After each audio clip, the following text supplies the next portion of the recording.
This is 10 things in my studio that I love.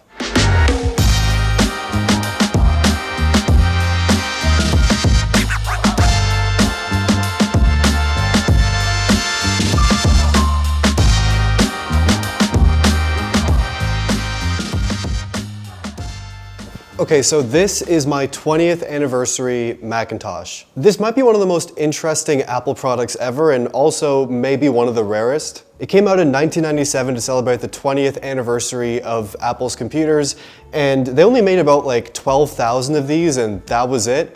And there's no Apple product since then that looks like this. It has like this really interesting futuristic look, but a futuristic view from like the 90s. Apple went all out with this, like a bunch of different boxes, all these exclusive accessories that came with it. It was quite the computer for the time, and also cost quite a bit at the time as well. So my story with this is I've wanted one of these forever, and then I eventually saw one on eBay for a pretty decent price, but still kind of expensive. So I made an offer and they accepted it. Now I have it. Funny enough, this one actually came from Japan. All of the text, everything in the operating system, all the books, it's all in Japanese, so maybe it's slightly rare, I don't know. And when I bought this, I thought it was just gonna be the computer and maybe like one small box of accessories, but the seller had like everything, like all of the boxes. There's like 6 different boxes, came with all the paperwork, even like this book full of CDs. But yeah, this thing is pretty crazy. And let's power it on. Oh wow. There we go, Mac OS 9. Okay, here we go. It's all set up, as you can see. Everything is in Japanese. I don't know how to change any of the text. Let's pop a CD in, so we can see what we can find here. Oh wow. Okay, so I've got the CD in. We're gonna open up the intro video and see what happens. It's barely playing. Like design is beyond the ordinary. In the pursuit of design, humankind continues to make better and more elegant solutions. You heard it here first. Humankind is working on better solutions. So these days, this computer is like, it's pretty useless. I mean, it's barely playing a video right now. It's really struggling. The speakers are crazy on this thing. Like the whole power supply is actually like a massive subwoofer, and the audio is crazy on this machine. If anything right now, it is a display piece. It is a piece of art. We're never gonna get another Apple product that looks like this ever again. I think we have to appreciate it for what it is. Okay, so this is the accessory box. There's a few really interesting goodies inside.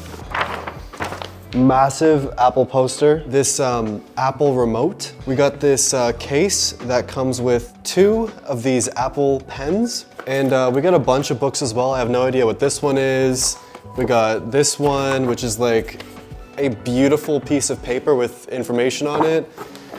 We got this book over here. We got a Japanese input method guide, internet starter kit, and then there's like different layers to this box as well. Like it's pretty much endless. I have all these other upgradable parts that are included from the seller. Like there's just infinite accessories in here. And a spare back cover, like an alternate back cover that goes with this machine. Apple used to hook it up. Like they used to actually give you stuff with your devices, versus today we don't even get stickers anymore. So yeah, that's my 20th anniversary Macintosh. It is a device I hope to keep for a very, very long time. But for now, it's going back in storage. Okay, next up, we have my 3D printers. These are from Bambu Labs. We have the P1S and also the X1 Carbon. If Apple made a 3D printer, it would probably be like one of these. So I started my 3D printing journey just a few months ago, actually. I started out by learning 3D design on my iPad in Shaper 3D, and like, I just wanted to learn and see what it was all about, see if I could actually figure out how to do it, and I learned very quickly. Eventually, I wanted to buy 3D printers to just like make my ideas a reality. So the first printer I bought was the Bambu Labs P1S with the AMS unit, which stores all the filament rolls. And like I learned this printer pretty much overnight. It was incredibly easy to figure out, learn, and start printing things basically right away. And then actually Bambu Labs reached out to me and sent out the X1 Carbon, which is just like an upgraded version with a few more features. And like both of these printers are incredible. Like they are worth the money. They are amazing devices. And like basically with these 3D printers, the ability to like print anything out is like a magical thing. Like anything I can think of, anything I ever want to print out, it's basically possible. Like I have so many different examples. Like I needed a place to store all my remotes at home, printed 2 of them out, one for my bedroom, one for my living room. I needed a place to put all my coasters, I drew it up on my iPad and then printed it out the next day. I needed some sort of case for my Apple TV remote because the old ones kind of suck, so I just found one online and printed it out. I mean, even more things, like I needed a case for my toothbrush because I didn't want to buy one, so I just found one on the Bamboo Labs app in the Maker World section, and I just ended up printing a toothbrush case out. It's perfect. Also found a charging stand for my toothbrush. I wanted a place to store all my watches, so I printed out this little stand here where I can just put my watches on, slot them in. Found this one also in the Bamboo Labs app. I've been designing my own lamps, and being able to draw it up on the iPad and then send it off to the printer, keep prototyping it, keep working on the design to make it perfect. This is the best way to do it because like I don't have to talk to any manufacturers. I can just draw it up and then keep printing until I make the perfect design. Also, like a bunch of different colors I can choose from. It's very easy to get filament. The possibilities are endless. Like if I have anything I want to print, there's usually a file out there on the internet, or I can easily design it myself and then send it off to the printer in like an hour or 2. I have the exact design that I want. And like these printers are amazing. They're very quiet. The software that Bamboo Labs also has is so easy to use. Like you put your file in, you can adjust all the settings, how thin you want the walls to be, what the infill is like. It's so simple. I know these sound like complicated things, but you know, I didn't know anything about 3D printing and now I could talk about it for hours. So yeah, those are my 3D printers, the P1S and the X1 Carbon. I have them both in this stand I bought on Amazon to keep them, you know, kind of propped up so I can see them.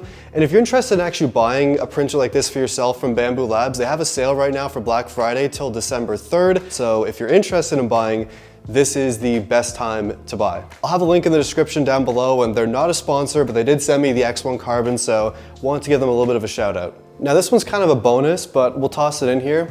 I got 2 cats in this studio space as well. They're my girlfriend's cats. We got Haru, and we also have Miso, and they're very silly. I do love them, they're wonderful, and they just hang out here all day. They help me film, you know, they give me company. They're very nice. Okay, next up, we have this IKEA Anetri shelf. It's a vintage shelf from I think the early 2000s or the late 90s. It's a pretty relatively new addition to this studio space, and I've populated it with so many different things here, like all these different props that I use in my videos, and also things that I personally really enjoy. So over here we have this massive Astro Boy figure, as well as these like tiny Audio-Technica Soundburgers, as you can see. This is my record player that I have at home, and I found these little miniature versions in Japan. They're pretty cool. Also got this set of mini Transformers here. They're very, very small, so tiny. I got this Knoll binder over here that I found on the street. Over here, we have this set of sports headphones that have a radio built in, pretty crazy. We of course have my iFish. You plug this into an iPod and it basically starts dancing like this. We have this CD player over here, a little candle incense station. Down here we have this record player from U-Turn Audio connected to this IKEA speaker, which kind of looks like the Teenage Engineering speakers, but it's not. A couple little Sony pieces over here. Down here we have a bunch of magazines in this blanked studio folder stand. Have this clock which has a bunch of different food on it. Apple G4 Cube, this massive Lamborghini Countach model. A couple other things throughout over here, a bunch of cameras, CDs. So yeah, I mean, the shelf has a few too many things on it, I would say. I'm still kind of organizing, cleaning up, but I use these as props when I'm shooting videos to like kind of spice up a background scene.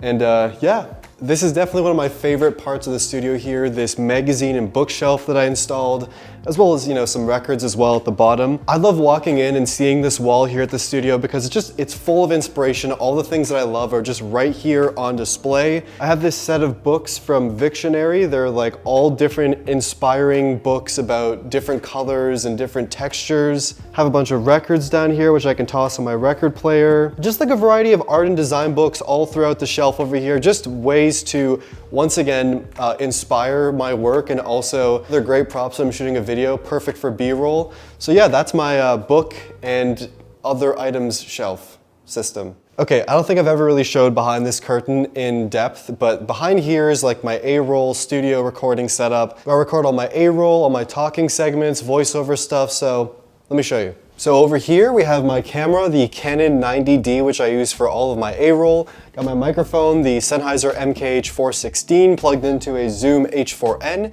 This is the setup that lets me record all of my on-camera talking head segments. Also have a monitor back here to preview myself and this light from Aperture. And yeah, that's the recording setup. Also have some stuff here on the back shelves to kind of make the scene look a little bit more interesting. Yeah, that's my recording room. So this is my iPhone wall. Now, funny story about this. Basically, I had to showcase recycled phones for a project, like showing phones, what you can do with them if you're trying to recycle them. So I needed some recyclable phones. So I ended up finding all of these on Facebook Marketplace. There was somebody selling, there was over 30 iPhones, I think. They're all iPhone 6s of different colors. I actually have more than this. And I used them for the project. It all worked out great. But then I thought, what am I supposed to do with all of these iPhones? So I just, stuck them to the wall with Velcro command strips, and they're all fully functioning phones. Now they're all on my wall. I also have this one over here from Grid. It's like a disassembled original iPhone, all the components, and I just think it's pretty cool. So that's also next to my iPhone 6 display piece over here. Okay, so I have quite the collection of old Apple products, as I think you've seen so far, but these are kind of like my mobile vintage Apple products. So first up, we have the original iPad. Doesn't have any cameras on it. It doesn't work. I also got this really dusty box full of even more things. So first up, we have the original iPod Touch, 8 gigabytes with John Lennon on the front. There it is, the original iPod Touch. People used to always think like this little black piece was like a solar panel for some reason in my school, and they would put it up to like the lights for some reason. They think that would charge the iPod, but no, it's just all the antennas and stuff. It still works. We got the iPhone 3GS. Nice layer of dust on top of everything here. This is the black model. Has that glossy black back. This one also still works. Yes. My classic original iPhone 8 gigabyte model. Here it is, the original iPhone. I actually have two of these. They both still work, although the battery life is garbage, but yeah, this is the original iPhone. We also have here the classic iPhone 5. There it is. And yeah, this is still my original iPhone 5. We also have my iPhone SE, the pink model. I love this thing. I think it's one of the best looking iPhones. Okay, so this is one of two desk setups I have here at the studio. This is my pink iMac M4 model desk setup. So this computer here is the latest iMac, and it's pretty great, honestly. Like, it's very fast. It's very pink. And like, so are all the accessories. Like, the Magic Mouse is still pink. The keyboard itself is pink. And I use this for like basic things like emails and doing some 3D design here and there. So yeah, it's just a nice little secondary computer system. And yeah, that's my pink iMac desk setup. So over here, we have the centerpiece of my studio space, my coffee table. Now, I actually built this entirely myself, and it was a project that was like kind of like just a fun side project that I was like, this is gonna take like a couple days and it'll be done. No, this took like 3 weeks, and my entire studio space was covered in dust. It was an absolute mess in here, but it turned out pretty damn good. So basically this is 3 separate pieces. There's the 2 feet, which are these massive like marshmallow looking feet. And the actual top of it is an entire slab as well. It's made of like plaster and wood and a bunch of other materials that I stuck together, covered in this layer, primed it, painted it, and now it's like my main centerpiece that I use in almost all my videos as like my B-roll table, show off devices. Take a bunch of photos here. It has like this stone texture. It's really smooth, and it kind of reminds me of like a table that would be in like the Flintstones house or something. So this is my escape key stool. I've had this pretty much since I got this studio space. The day I signed the lease, I actually found this behind a dumpster, and I just had to grab it. It looks like a giant escape key, and I don't know where this came from. I don't know where you can buy one of these. I don't know if it's like custom made or something, but it's just, I love this thing. And it's also a nice comfortable stool as well. This is my giant Koss speaker cube. I was at my local thrift store and they had like so many of these speakers brand new in box for some reason. And I've worked with cost before, so I just emailed my rep and I was like, hey, I found a bunch of these speakers. Is there any chance that you can help me pay for them and I'll build a sculpture out of them? And he's like, let's do it. Shout out Cost, they're the best. I glued these all together. I built this massive speaker. Technically, I think this would work if you plugged it into like a phone or a laptop or something, but I just love how this thing looks and I have it just sitting around at the studio all the time. And yeah, that's my Cost speaker cube. One thing I also love about the studio is that we don't have any proper heating besides these radiant pipes up here. And like, in the winter, they make the worst clanging sound for like 2 or 3 minutes straight. Yeah, it's great when I'm recording like a voiceover or something. It's wonderful. And this is my main desk setup. This is the place I spend most of my time here at the studio, sitting in this chair, working at this desk. This is my desk setup. So the monitor here is the Pro Display XDR. It is an absolutely insane monitor, which I probably shouldn't have, but I do. And it's amazing for all my work. It gets incredibly bright. It's like 6K resolution, so my photos, videos all look great, and I can really see things up close and edit them perfectly. And the whole setup here is powered by my M1 Max MacBook Pro, which is underneath here in this little shelf underneath the desk itself. And it's perfect for all my work, powers everything. It's so fast. I love this computer. So here at the desk itself, we have this Logitech MX Keys keyboard, as well as this mouse as well. Got these speakers on either side here from Edifier. They're these nice studio monitors. They sound great. And we also have another one of these Nomad MagSafe chargers, so I can just take my phone, slap it on, and we're good to go. And of course, a photo of my cat Duster. So this, of course, is also a standing desk, so I can sit, I can stand, do my work. This is one of my favorite parts of the studio here, being able to just like look down on everything happening, look at the whole studio space while I work at my desk. This is the dream. And I guess that's pretty much it. That was, I think, over 10 things in my studio space that I love. And yeah, I've been in this space for, I think, over 2 years at this point. I've accumulated a lot of stuff, and this space still has room for me to put more things in, so maybe I'll do an updated video like this in a little while. But yeah, if you enjoyed this video, give it a like, comment down below your favorite thing, and subscribe. Thanks for watching.